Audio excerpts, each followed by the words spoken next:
મહિલા પત્રકાર જશોદા દેસાઈ તેમજ એમના સાથી મિત્રની સરાહનીય કામગીરી।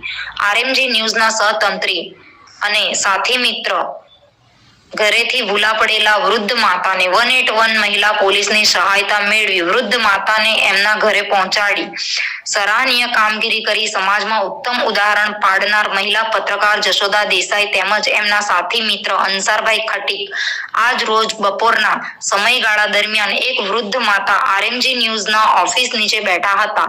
તે દરમિયાન જશોદા દેસાઈ દ્વારા એ માતાને પૂછપરછ કરેલ કે તમે અહીંયા કેમ બેઠા છો, તો એ માતા દ્વારા જાણવા મળેલ કે હું એના ગામમાં રહું છું અને મને મારા ઘરે કોઈ લઈ જાય એમ નથી, જેથી આ મહિલા પત્રકાર દ્વારા નજીકના પોલીસ સ્ટેશનની મદદ મેળવી એના ગામના સરપંચ તેમજ એકતા ગ્રુપના સાથી મિત્ર શકીલ પટેલને બોલાવી વૃદ્ધ માતાને એમના ગામ સહી સલામત મોકલ્યા છે। રિપોર્ટર સુજાતા વાઢેર, બારડોલી। શું નામ છે ભાઈ તમારું? મારું નામ કિરણભાઈ બાબુભાઈ રાઠોડ, એના ગામના સરપંચ છેલ્લા 3 વર્ષથી ફરજ બજાવું છું।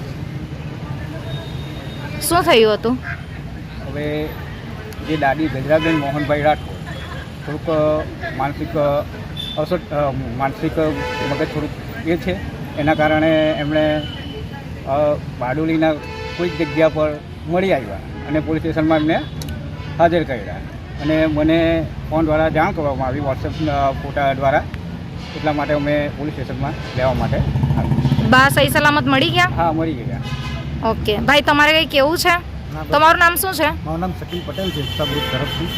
આ દોહીમાં બારડોલી ગાંધી રોડ પર બેહેલા હતા અને એક બેનને મહિલા પત્રકારશ્રીને એ બેનને મને વોટ્સઅપના ગ્રુપ જ્યારે જાણ કરી તો મેં એ બેનને એમ કીધું કે તમે બારડોલી પોલીસ દાદીને તમે મૂકી આવો, તો બારડોલી પોલીસ સ્ટેશનમાંથી પોલીસવાળાએ એમને શોધી ખોરીને એના ગામની નીકળ્યા એમ ખબર પડી ને ત્યારે એના ગામની સરપંચને બોલાવી એ દાદીને સહી સલામત સોંપેલ છે। એમના ફેમિલીવાળા મળી ગયા? હા, એમના ફેમિલીવાળા કોઈ નથી, તો ગામના લોકો જેમની દેખભાલ કરે, 60 ગાણામાં રહે છે એના ગામમાં। હા, તો બા એમના ગામ સહી સલામત પહોંચી ગયા? હા, પહોંચી ગયા।